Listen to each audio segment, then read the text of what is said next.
Good morning and Assalamu alaikum. Welcome to the Smart School City Campus online maths class for grade 2. Textbook page number 50 and 51. The topic is subtraction with borrowing. Now you can see the page 50 and 51. The topic is subtraction with borrowing. Now look at here on the page number 50. Subtract 35 from 252. This is the example. I will explain this example for you. You have 252. You can see there 200, 5 tenths and 2 units. Now you have to subtract 35 from the 252. Here you can see that 100, tenths and unit, 252 and subtract 35. After writing this question, how you will solve this? You have the step number 1, subtract the unit. Mean you will subtract the unit first. You have 5 here and 2 here. It's mean a bigger number and a smaller number. You can't subtract bigger number from the smaller number. So we will borrow 1 tenth for making regrouping of unit. Like look at here. You have 5 tenths and 2 unit. For subtraction we will take this complete tenths, 1 tenth borrow to the unit. When it will come here, it will become 12 units.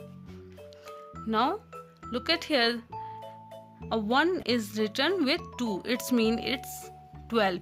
Subtract 5 from the 12, the answer is 7. Now here the 4 will remain. How? You can see here the 5 tenths. After giving 1 tenth to the unit, it will remain 4 tenths. So we will subtract 3 from the 4. The answer is 1. Now this 2 will come same. First of all we will subtract unit, then tenths and then 100. And the answer is 217. Now the question number 1. Subtract 278 from 369. So first of all you will write here 369 and under the 369 you will write the other value 278. Remember one thing, when you will write the answer question, you will write it in the place of values, like ones, 9 and 8 are the place of ones, then 6 and 7 are the place of tens, 3 and 2 are in the place of 100. After writing it, simply you have 9 units, 8 units. When you will subtract 8 from the 9, the answer will be 1. Now you have 7 and the 6. 7 is a bigger value than 6. You can't subtract a bigger value from a smaller value. So what will you do? You will borrow 1 from the 100. When you will borrow 1 from the 100, it will become 16 tenths. It will become 16 tenths. So when it will become 16 tenths, you can see here 1, 2, 3, 4, 5, 6. When you will take 100 from here, so it will become 16. 100 means 10 tenths. So 16 tenths.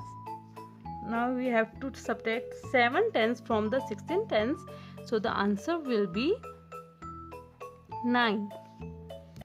And look at here, after giving 1 tenth here, it will remain after giving 100 to the tenths, it will remain 200. So here we will write 2 in the place of 3. Now subtract 2 from the 2, the answer is 0. Now on page number 51, you have these questions to solve. Now the question number 2, subtract 200 from the 400. You have the 400 here and 200 here. 0 subtract 0, it means the answer is 0. Again the answer will be 0. After subtract 2 from the 4. Subtract 2 from the 4, the answer will be 1 and 2. 2. The answer is 200. With the same concept, you have to solve the question number 3 and 4. You can see the answers here. After solving this question, just match your answers to make sure you have solved these answers correctly.